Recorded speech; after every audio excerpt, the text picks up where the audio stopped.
mi parte y de ustedes también. No hay ningún problema si la manejamos apagada. La información las voy a compartir a través de lo que tiene que ver una presentación. Y esto, como te comentaba, lo vamos a tener en el video que se grabe, ¿no? Ok. En una de las preguntas que venía en el examen, era lo referente a lo que tiene que ver en este caso el tema de inmadurez. ¿Si alcanzas a ver la imagen donde dice fisiopatología del niño? Me sale la pantalla negra. Te sale la pantalla negra, no te sale ninguna diapositiva. No, no me sale nada. Porque a mí me parece que estoy presentando, pero A lo mejor ya está cargando. Es que como estoy en el celular. ajá, ok, perfecto. Bueno, ahí debería aparecerte una imagen que dice clasificación del recién nacido.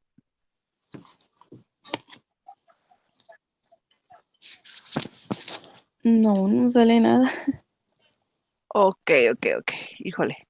Sí, porque ocupamos que, pues si nos dicen que sí se está grabando para verlo, pues. Ok, bueno, mientras tanto, uno de los conceptos que venía en el examen es el tema de dismadurez. Sí, donde puse ahorita hola, pues ahí estoy poniendo lo de inmadurez.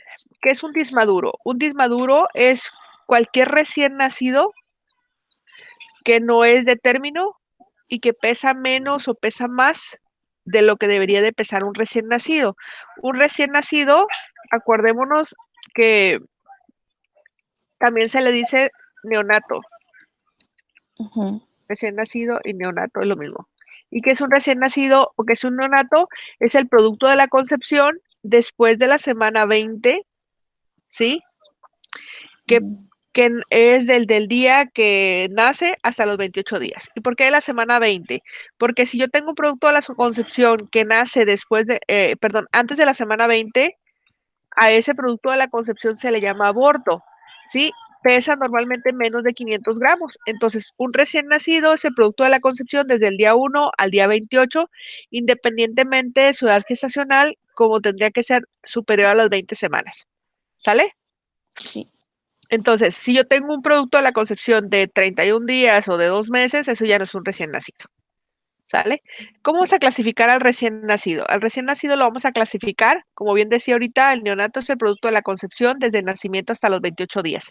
¿Cómo se le llama si este producto de la concepción nace muerto? Ay, ¿cómo se llama eso? Se le llama óbito o también se le dice mortinato. Entonces, si el producto de la concepción al momento de nacer no respira, no tiene pulso, ¿sí? Y no hay frecuencia cardíaca, no hay absolutamente ningún signo de vida, a eso se le llama óbito. Entonces, el recién nacido vivo es el producto de la concepción proveniente de un embarazo de 21 semanas de gestación después de concluir su separación del organismo materno que respira y que tiene pulso y por lo tanto en una valoración que se llama APGAR, ¿sí? Vamos a encontrar nosotros todas las constantes fisiológicas que corresponden a la vida. Hay otra escala que se llama Silverman, que esa nos sirve para valorar al recién nacido, pero hablando de la función respiratoria exclusivamente. ¿Ok? Entonces, el mortinato o el nacido muerto o el óbito es lo mismo, que es el producto de la concepción de más de 21 semanas, sí, que no respira, no tiene frecuencia cardíaca, ningún movimiento, etcétera, etcétera. Cuando nosotros estamos hablando entonces del tema de inmadurez, ahí vamos a incluir a todos los recién nacidos pretérmino, a los recién nacidos inmaduros, a los prematuros, ¿sí? Porque todos ellos pesan menor de 2,5 kilos. Entonces, si yo tengo un producto de la concepción de 37 semanas a 41 y que pesa de 2,5 kilos a 3,5 kilos, este es un neonato, dice, o un recién nacido de término que no entra en el perfil de dismadurez. Bienvenida, Elizabeth. ¿Alcanzas a ver una pantalla? Sí, maestra. Entonces, cuando hablamos de dismadurez, es el recién nacido pretérmino, el inmaduro o el prematuro. Y de igual manera, nos vamos a ir con el recién nacido de 42 semanas o más, que independientemente de su edad gestacional tenga un peso inferior a 250 gramos, a 2,500 gramos o a 3,500 gramos. Ese es el dismaduro. el que sale fuera de lo que viene siendo lo normal hablando del neonato. Entonces, de acuerdo al peso corporal, nosotros también podemos clasificar al recién nacido con bajo peso o hipotrófico, el eutrófico y por supuesto el hipertrófico. Todo esto lo vamos a encontrar en esas tablitas que yo les pedí en el examen que me pusieron ustedes la cartilla de vacunación. En la cartilla de vacunación vienen las percentilas hablando del neonato. Entonces, si nosotros sabemos que lo que se encuentra en las percentilas en un peso inferior a 2,5 kilos o superior a 3,5 kilos, entonces vamos a tener nosotros ese concepto de dismadurez que yo insistía en el examen que pues no debieron haber cortado y pegado. Simplemente, es decir, es la descripción de un recién nacido que queda fuera de las percentilas porque tiene bajo peso o en este caso un desarrollo diferente a un recién nacido normal. Cuando hablamos del recién nacido es importante hacer énfasis en el desarrollo neurológico porque este desarrollo neurológico va a permitir que él se adapte de manera fisiológica al entorno donde está viviendo en este momento el recién nacido. El reflejo de succión y de búsqueda van a permitir que este recién nacido pueda alimentarse de forma efectiva y pues la manera en que nosotros lo valoramos son a través de diferentes estímulos y obtenemos diferentes reflejos. Por ejemplo, si damos un golpecito en el labio superior, el niño extiende los labios. Si colocamos nuestro dedo cerca de lo que tiene que ver, en este caso, la boca del bebé, este intenta succionar o mamar. De igual manera, oprimimos con nuestros dedos lo que viene siendo la palma de la mano o la palma de los pies de este bebé y este lo que hace es una flexión. Eh, si nosotros valoramos eso en el recién nacido, pues vamos a tener nosotros respuestas muy adecuadas para hablar si este bebé lo vamos a permitir que se quede en alojamiento continuo o necesita algún tipo de alguna maniobra o mandarlo nosotros a alguna terapia, independientemente de que sea un niño dismaduro o sea un niño sano. Eh, de igual manera está la maniobra talón-oreja. Eh, hay una hay un estudio que se les hace al recién nacido y esa es pregunta de examen también con respecto a lo que tiene que ver con la respuesta fisiológica o alteraciones metabólicas para valorar al recién nacido. ¿Se acuerdan qué estudio es el que se les pide al recién nacido para valorar su función metabólica?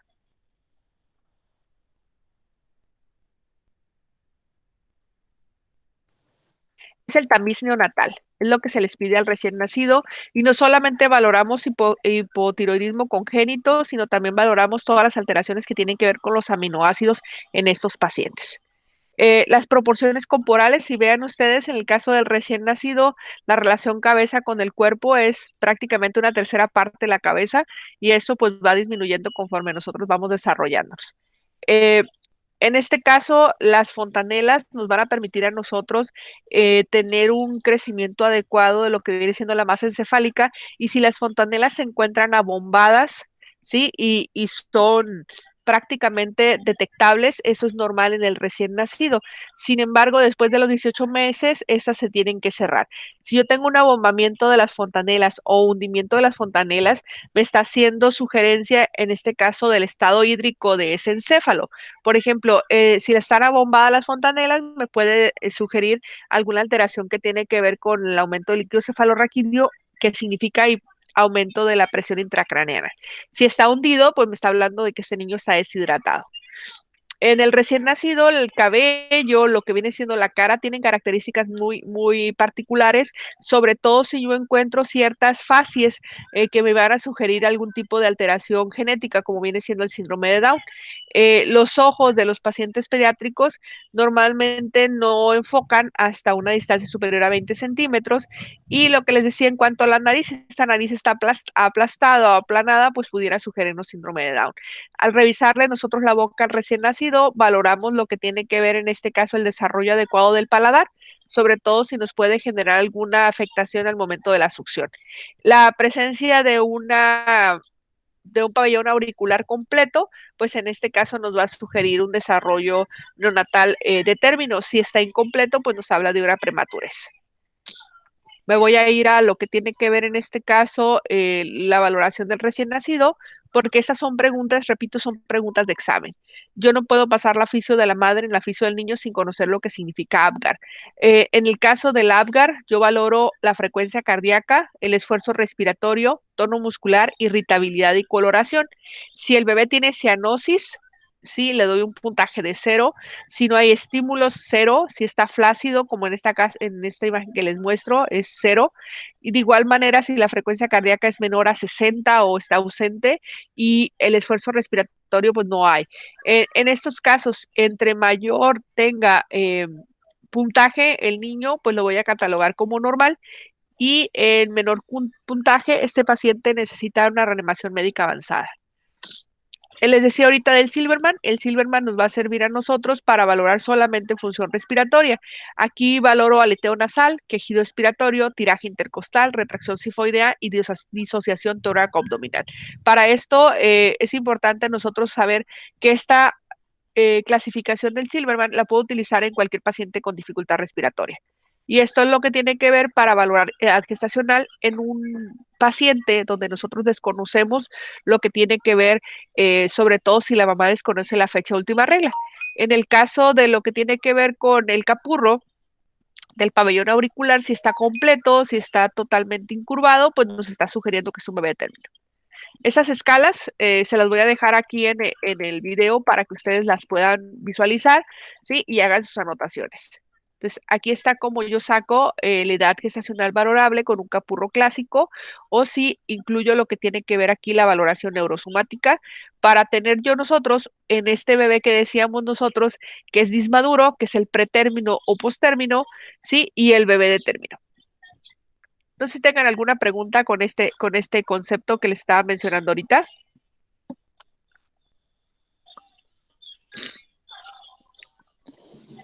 No, ¿Preguntas? profe, ¿No? Ok, no. perfecto. Entonces voy a compartirles entonces ahora otra presentación con lo que tiene que ver en este caso ahora el tema de gastroenteritis. Voy a enfocarme en los temas que considero que son más importantes, que les puedan dejar una utilidad para que ustedes contesten el examen el próximo viernes, ¿sí? Y en este caso, la información del video se las voy a compartir en un enlace privado para ustedes nada más. Cuando hablamos de gastroenteritis, específicamente en los niños y adolescentes, tenemos que saber nosotros cuáles son las patologías o cuáles son los agentes etiológicos, perdón, más comunes que nos puedan desencadenar una gastroenteritis. Cuando hablamos nosotros de gastroenteritis, tenemos que hacer un recordatorio del sistema gastrointestinal. En la semana 3 de gestación, este se empieza a desarrollar. Si yo tengo una mujer embarazada que se encuentra en un lugar donde no hay ultrasonidos, donde no hay la oportunidad de que se esté revisando para saber si ese bebé se está desarrollando de manera efectiva, en la semana 20 de gestación, cuando yo visualizo o le mido el fondo uterino, si yo encuentro alguna anomalía donde el fondo uterino está más pequeño o está más grande de lo que viene siendo la cicatriz umbilical, me va a sugerir varias cosas. El fondo uterino, entonces, en la semana 20 de gestación, se encuentra en lo que viene siendo el ombligo, la cicatriz umbilical, como le quieran decir. Si yo tengo ese fondo uterino más alto o ya no se encuentra en el ombligo, sino no mide no mide hasta el ombligo, sino se va un poquito hasta las costillas, por ejemplo, me sugiere polidramnios. Es el polidramnios. El polidramnios es el exceso de líquido amniótico por problemas que tienen que ver con el sistema digestivo, porque el bebé no lo traga, no lo deglute ni lo defeca. Y también tiene que ver con el sistema urinario, porque tampoco lo micciona. Entonces, si no hay un buen control en la digestión del sistema digestivo de este paciente pediátrico, puede tener polidramnios y por lo tanto la cicatriz umbilical, hablando del fondo uterino, no se va a encontrar ahí. ¿Cuál es la función del sistema gastrointestinal? La ingestión de los alimentos y el desplazamiento desde la boca a través de cambios mecánicos, absorbir nutrientes y luego eliminar los productos de desecho. Esto lo hace a partir de la semana 3 de gestación durante toda la vida. Entonces, este polidramnios me va a hacer que yo sospeche que hay algo que está pasando en ese sistema digestivo del feto. Y de una vez aprovecho, ¿qué es un feto? Ahorita decíamos el concepto de neonato, que decíamos que es el recién nacido, el producto de la concepción desde el momento de su nacimiento hasta los 28 días. Decíamos que aborto es la pérdida del producto de la concepción antes de la semana 20 y con un peso inferior a 500 gramos. Decíamos que el óbito es el producto de la concepción después de la semana 20 con un peso superior a 500 gramos, pero que no nace con ninguna función respiratoria. Entonces, ¿qué es un feto? El feto es el producto de la concepción desde la semana 8 de gestación, ¿sí? Hasta el momento de su nacimiento. Ese es un feto. Entonces, ¿qué es un embrión? Es el producto de la concepción desde el momento de la concepción hasta la semana 8. ¿Sale? De la semana 0 hasta la semana 8. Ese es un embrión. ¿Ok? Y el fondo uterino, pues es lo que nosotros revisamos con la cinta métrica a la mujer embarazada para ver, en este caso, el crecimiento fetal. El sistema gastrointestinal, y esto es pregunta de examen, que en ocasiones me reniegan que está mal. El sistema gastrointestinal está compuesto por la boca, esófago, estómago, intestino delgado, intestino grueso y el ano. ¿Por qué les digo? Porque en ocasiones cuando digo el sistema respiratorio y les pongo boca, me ponen que es positivo, ¿no? Entonces es falso. El sistema gastrointestinal, boca, esófago, estómago, intestino delgado, grueso y el ano. ¿Ok? Cuando hablamos de gastroenteritis, entonces debemos de saber que la alteración que pueda presentarse va a ser cuando nosotros tenemos inflamación en la mucosa interna del todo lo que tiene que ver con nuestro tracto gastrointestinal. Normalmente vamos a clasificarla dependiendo el tiempo en gastroenteritis aguda o gastroenteritis crónica. Cuando hablamos nosotros de diarrea infecciosa, normalmente va a tender a ser una diarrea aguda que dura por lo menos 2 semanas y generalmente es autolimitada. Normalmente se va a asociar a cuestiones de higiene, a lo que tiene que ver con los hábitos higiénico-dietéticos también del paciente pediátrico, y la diarrea o la gastroenteritis aguda es una de las enfermedades más frecuentes que nosotros vamos a tener. La población pediátrica, la más común es en los 6 meses y los 2 años. ¿Por qué? Porque esos pacientes todos se llevan a la boca. El rotavirus es el virus que causa o es el agente etiológico más común que va a causar gastroenteritis en los pacientes pediátricos. ¿Cómo se previene el rotavirus? ¿Alguien sabe? ¿Cómo lo podemos prevenir?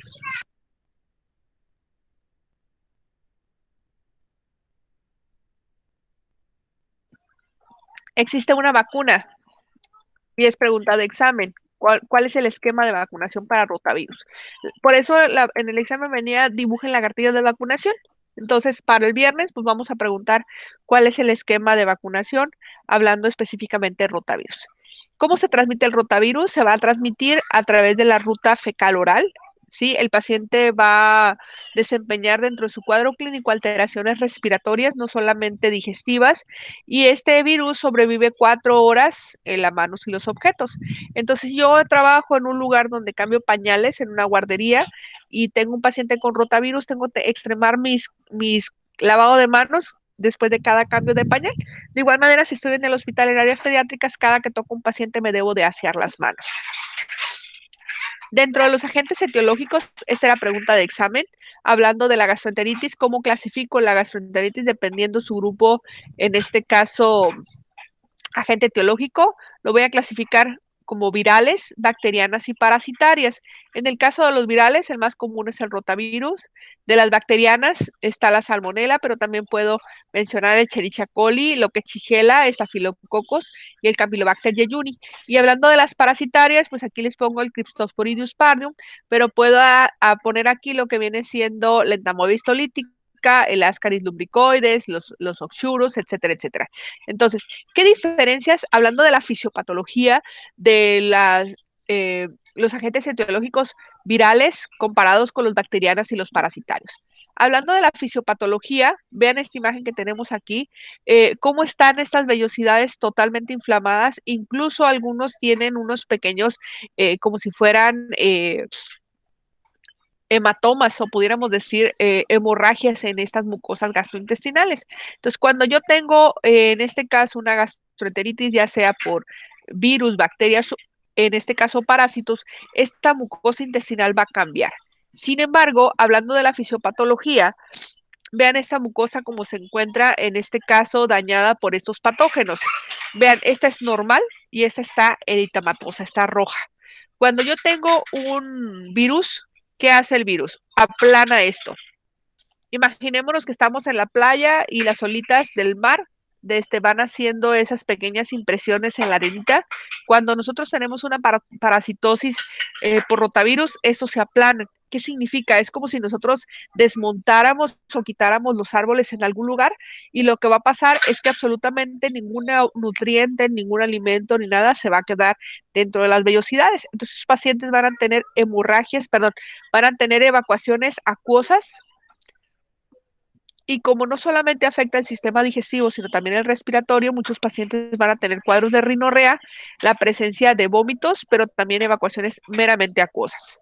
Entonces, esos pacientes con rotavirus se van a deshidratar. En el caso de los pacientes por lo que tiene que ver por bacterias, estas bacterias lo que hacen es inflamar la mucosa y le irritan.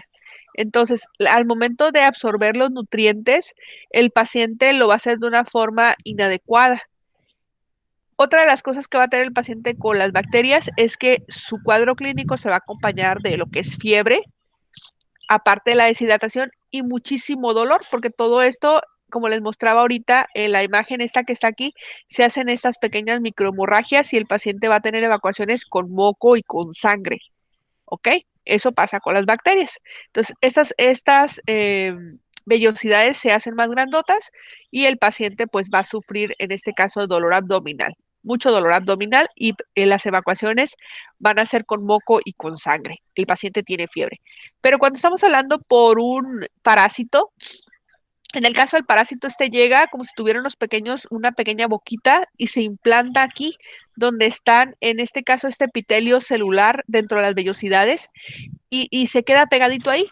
Entonces, las vellosidades, algunas de ellas van a estar normales, pero el parásito va a formar una parte aquí de cuerpo extraño. Entonces, vamos a tener cuadros durante el cual la peristalsis va a ser aumentada y el paciente va a tener diarrea, y otras donde la peristalsis va a ser nula y el paciente va a tener estreñimiento. Cuando el paciente tiene una parasitosis, una gastroenteritis por parásitos, pueden tener diferentes signos y síntomas. Uno de ellos que les decía, diarrea y estreñimiento, pero también van a cursar con anemia. El parásito se empieza a nutrir de lo que tiene que ver con el flujo sanguíneo de estas vellosidades. Al ser un cuerpo extraño, las vellosidades van a reaccionar y aumentar la peristalsis tratando de quitarlo de ahí. Si estos parásitos se reproducen, puedo tener millones de ellos y lo que van a hacer van a ocluir todo lo que viene siendo la mucosa gastrointestinal y el paciente puede tener una obstrucción, en este caso gastrointestinal. Entonces, por eso es importante nosotros conocer la fisiopatología, ¿sí? Y dentro del cuadro clínico, pues aquí están todos revueltos. ¿Cómo hago el diagnóstico?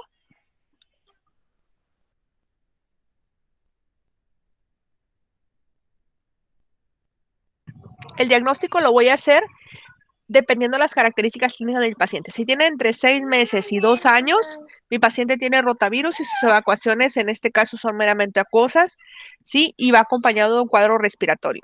Si mi paciente tiene evacuaciones con moco con sangre, le voy a dar antibióticos porque su parasitosis o su gastroenteritis, perdón, no es parasitosis, su gastroenteritis es bacteriana.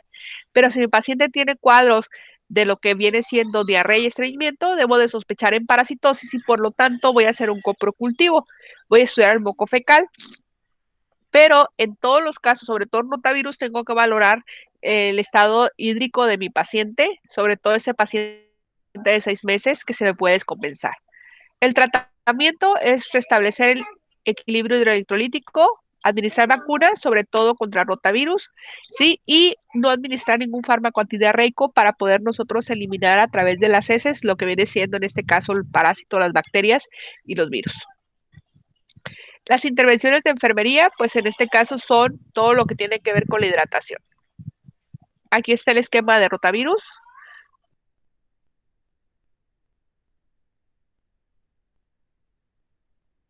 En el caso del esquema, lo administro por vía oral, una dosis de 1.5 a 2 mililitros. El esquema son 2 dosis o 3, dependiendo si administra a los 2, el otro se administra a los 4 y el otro a los 6 meses de edad.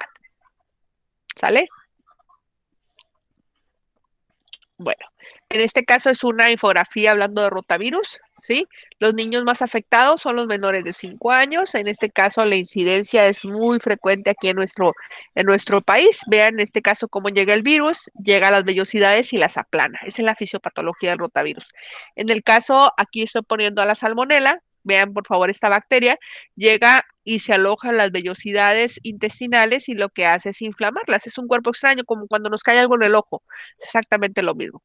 Y aquí pongo un ejemplo de una yardiasis, que esa se va a encontrar en los alimentos, sobre todo lo que tiene que ver en agua que está contaminada, ¿sí? Y con nuestro paciente lo que va a tener cuadros de diarrea, en este caso cuadros enterales crónicos. Y el problema que tiene que ver con nuestro paciente hablando de lo que viene siendo en este caso la, la anemia.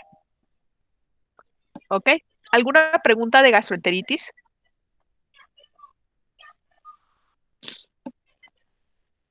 ¿No? No, ¿Ninguna? maestra. Ok.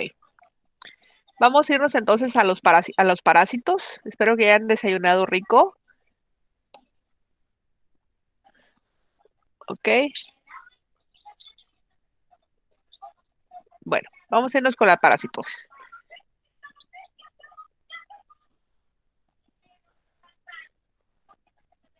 ¿Si alcanzan a ver la pantalla donde dice parasitosis? Sí. Ok.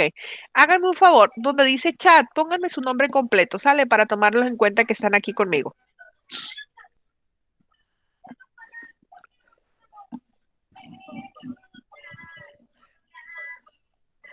Ahí donde pusiste ahorita, hola, Rosario, ponme así, igual como pusiste hola, ponme tu nombre, por favor. Elizabeth, también tú, por favor, tu nombre completo. ¿Sale? Voy a tomar en cuenta los baquetones que no están aquí, que dijeron que sí iban a estar. Si de aquí al viernes terminamos el curso y ustedes quieren la calificación de 6 en fisio, yo les voy a respetar ese 6. Pero si quieren hacer el examen y obtener una calificación superior al 6, el examen está abierto para ustedes. ¿Sale? Profe, ¿y si no lo pasamos el examen? Por eso les estoy diciendo, dependiendo de ustedes cómo se preparen. Ok. Porque si yo voy con todo por fisio y quiero más del 6, pues este es el momento. O sea, lo que veamos en estos 5 días, de aquí esta información yo voy a hacer el examen. Ok. ¿Sale? Ok. Entonces, vamos a hablar un poquito de parasitosis. Decíamos que hablando de las parasitosis, esas tienen las características de ocasionarnos gastroenteritis, hablando de lo que viene siendo en este caso, con cuadros enterales de diarrea agudos y crónicos. ¿Qué significa? Que vamos a tener más de 2 semanas con cuadros de diarrea, sobre todo que esos cuadros que van a tener diarrea y estreñimiento. Ahorita les decía que los parásitos ocluyen lo que viene siendo la luz gastrointestinal, van a afectar a los pacientes, aquí dice, de entre los 1 y los 5 años. Las más frecuentes son los oxurus, los ascaris y las yardias. En este caso, vamos a saber que los parásitos se clasifican en ectoparásitos y endoparásitos. Los ectoparásitos son, por ejemplo, los piojos, las ladillas, y los endoparásitos los pudiéramos clasificar en histoparásitos, enteroparásitos y hemoparásitos. Por ejemplo, los hemoparásitos pudieran ser los mosquitos, ¿sí? Estos hemoparásitos que nosotros nos chupan la sangre, ¿sí? Pudiéramos ponerlo ahí, sobre todo, por ejemplo, el paciente cuando tiene dengue o tiene paludismo, estos son parásitos. De igual manera, también los podemos clasificar en la forma que ellos tienen, si son forma de una sola célula, como viene siendo la amiba, o en forma de gusanos, así como vemos en este caso. Y pues aquí están los artrópodos que les decía ahorita hablando de los mosquitos. Vean, por favor, en este caso, el Ascaris lumbricoides. Vean, por favor, este es un gusano, se llama nemátodo. La forma infectante es en forma de huevos o trofozoitos, entra por la boca y se queda en el yeyuno. Ahí va a estar entre 2 meses, fíjense, o poquito más, y vean, por favor, en este caso, nosotros tenemos lo que viene siendo este parásito que tiene sexo, es hombre y mujer, ¿no? Entonces, en este caso, cuando el paciente tiene una infección por Ascaris lumbricoides, va a tener características muy importantes, sobre todo el antecedente de haber comido algo que estaba sucio. Los huevos de estos parásitos Vean, por favor, aquí está una cinta donde está hablándonos en centímetros, que miden muchísimos centímetros. Yo les digo a mis alumnos, cuando les doy la clase de ascaridiasis, les digo, ¿recuerda la película de la dama del vagabundo? Bueno, esto puede pasar. El paciente obtiene a través de lo que viene siendo los alimentos contaminados con esos huevecillos que están fertilizados, ¿sí? Que se empiezan a dividir, así como nosotros lo que vienen siendo los cigotos y todo ello, ¿sí? Y al momento de nosotros ingerir las larvas dentro de estos huevecillos, estos van a pasar al sistema digestivo, llegan al intestino delgado, ¿sí? Y en este caso, esta larva pasa lo que tiene que ver la circulación y le gusta mucho irse al pulmón. Entonces, una de las complicaciones más importantes de las caries lumbricoides es la infestación a nivel pulmonar. Esta larva, nosotros cuando tenemos tos, la expectoramos y luego la deglutimos, se nos va nuevamente al sistema digestivo. Y ahí es cuando nosotros, esa larva, es cuando copulan y tenemos machos y hembras. ¿Sale? Entonces es un ciclo muy importante que nosotros debemos de conocer, sobre todo porque migran, aquí dice reptan a la faringe y son deglutidas, hablando de lo que tiene que ver este ciclo biológico. La fisiopatología, pues vamos a encontrar a nosotros que el hábitat es el intestino delgado, la hembra deposita los huevos y estas van a ser eliminados a través de nuestras heces. Cuando estas larvas nosotros consumimos que están contaminadas con esos huevecillos y pasan nuevamente el sistema digestivo, luego migran al pulmón, es cuando nosotros vamos a tener esas infestaciones. Vean, por favor, en este caso, pueden producir alrededor de 200,000 huevos por día que son eliminados, en este caso, por las heces. Estas larvas van a madurar de 10 a 14 días en los pulmones, ¿sí? Y luego se van a convertir en gusanos adultos. Por eso vamos a tener nosotros desafortunadamente infestaciones hasta por 1 o 2 años en los cuales el paciente va a cursar con esos cuadros de diarrea y estreñimiento. Y sobre todo el paciente pediátrico que lo vemos panzoncito, que come todo, pero nunca engorda, de este puede tener parasitosis. Vean, por favor, en este caso es un niño que está saliéndose, en este caso, las lombrices a través de la nariz y por la boca. Y pues vamos a encontrar un padecimiento a nivel de la neumonía que van a encontrar que se llama síndrome de Lufe y es pregunta de examen.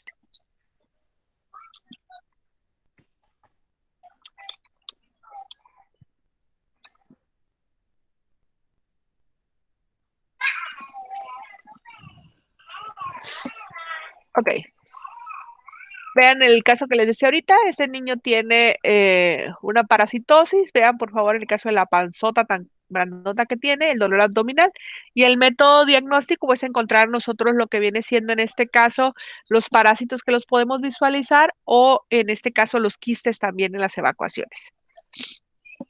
El tratamiento es albendazol o mebendazol, y si el paciente tiene una obstrucción, pues en este caso la cirugía.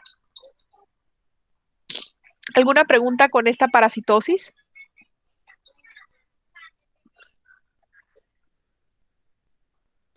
Yo no, maestra. Ok.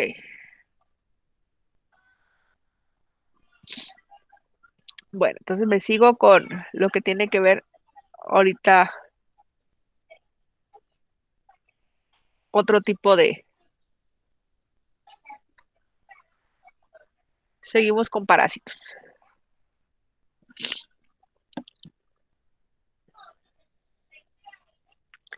Vamos a hablar ahorita de lo que tiene que ver la enterobiasis, ¿sí? O también conocido como oxuriasis. En el caso de la oxuriasis, estos son muy pequeños comparados con lo que viene siendo las ascaris lumbricoides. El agente causal se llama Enterovirus vermicularis.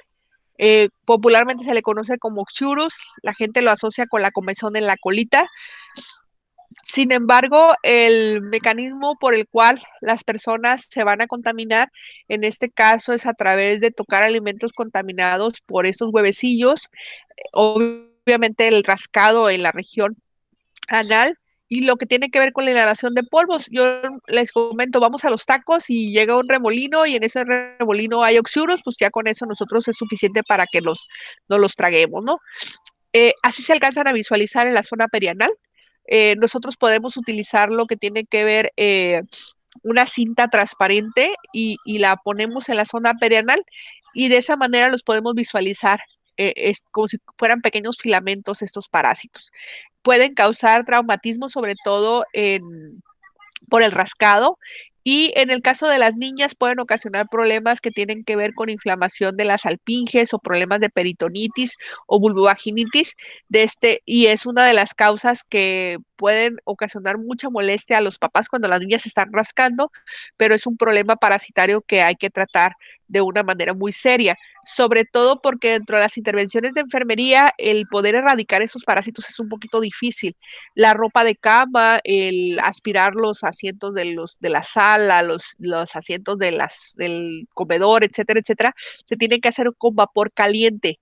La ropa de cama se tiene que lavar con agua caliente para tratar de erradicar todo el polvillo que pudiera contener esos huevecillos.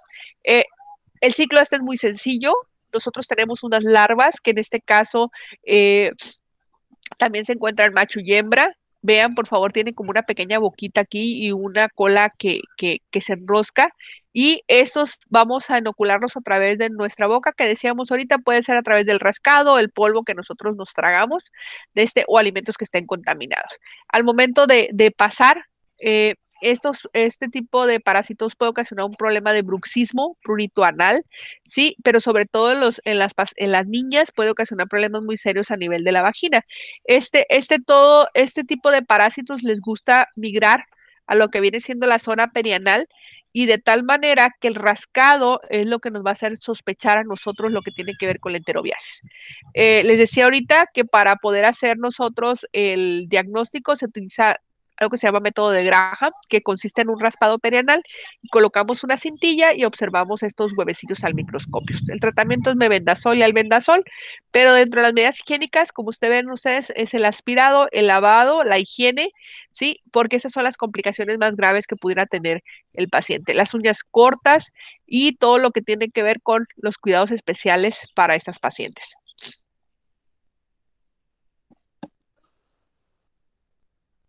Puedo irme rapidito porque ya van a ser las 8:40 y en este caso les voy a compartir lo que tiene que ver con amibiasis.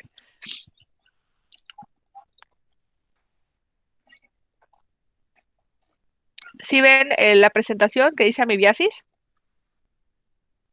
Sí, profe. ¿Sí?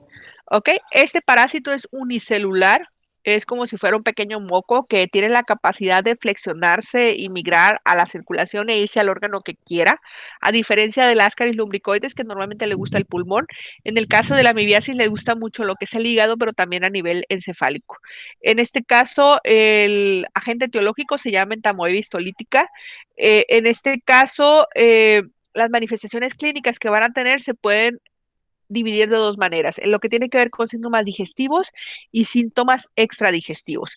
La forma de infección es a través de quistes, es un poquito más complicado que lo que habíamos visto porque estos quistes tienen la capacidad de, si encuentran un medio adverso para ellos, se quistan y pueden durar muchísimo tiempo. La infección puede extenderse en la piel, al hígado, los genitales y coloniza cualquier cosa. Los huevecillos se le conocen como trofozoitos y las zonas que más les gusta es la zona del ciego y del colon. En este caso, tenemos nosotros unas formas infectantes y diagnósticas diferentes y podemos nosotros encontrarlas en forma de colonización no invasiva, pero también en formas extraintestinales que son más difíciles de tratar porque tienden a ser abscesos. En este caso, vean la imagen, por favor, cómo está el absceso a nivel encefálico, pero también a nivel hepático, pero también puede ir a nivel pulmonar. Este tipo de parásito, al ser unicelular, permeabiliza perfectamente lo que viene siendo el endotelio de las arterias a través de la circulación y puede irse a donde sea.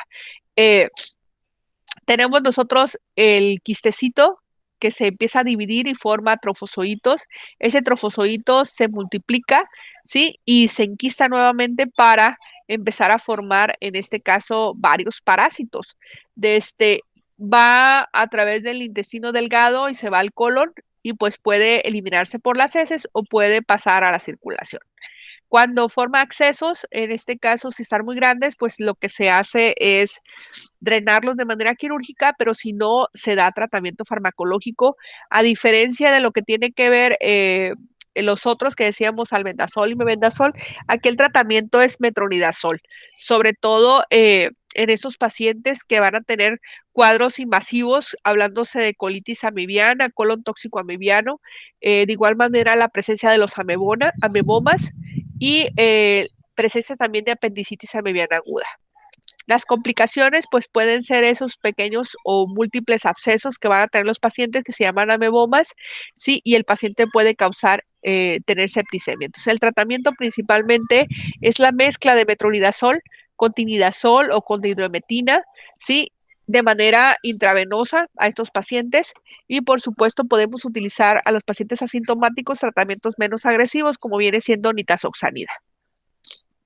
La forma de prevención, pues, es la educación de la higiene de nuestros pacientes y, pues, cuidar mucho el estado hidroelectrolítico y, por supuesto, al paciente cuando tiene una ameboma o un tumor o un crecimiento en esos abscesos, no se puede, no se debe, perdón, en este caso el paciente, ¿cómo se dice? Percutir, porque corremos el riesgo en ocasiones de perforarlo. Cuando percutimos un absceso en el paciente, pues se puede perforar, ¿no? Entonces hay que tener muchísimo cuidado con eso. Vamos a hablar ahorita de trichuriasis. En el caso de la trichuriasis, ¿sí la ven? Rosario, ¿pudiste ver alguna diapositiva o no? Sí, profe, sí me aparecieron ya. Me Ah, tuve ok. que como salir y volver a entrar. Ok. En el caso de la trichuriasis, vean, por favor, aquí tengo como un huevecillo que es un tricocéfalo y luego ya voy a tener al macho y la hembra.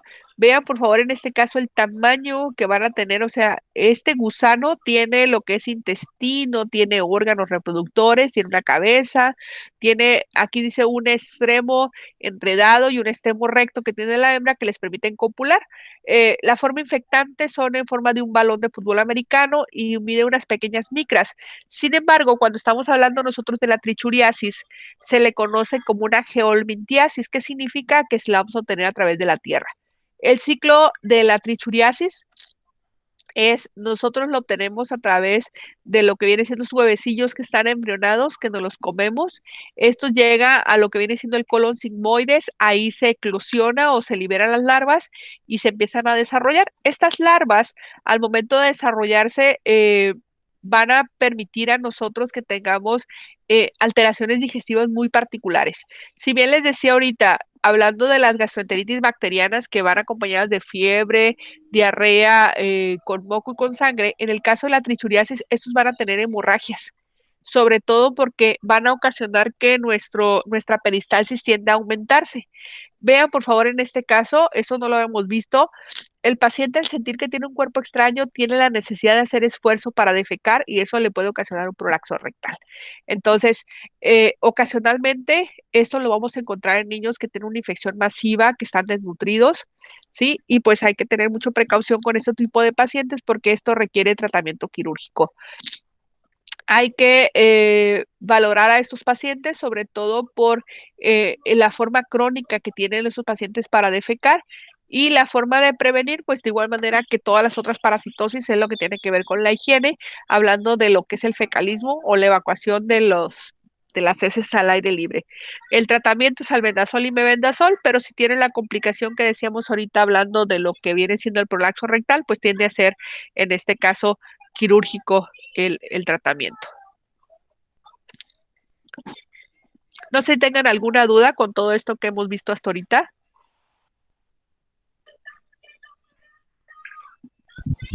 No, profe.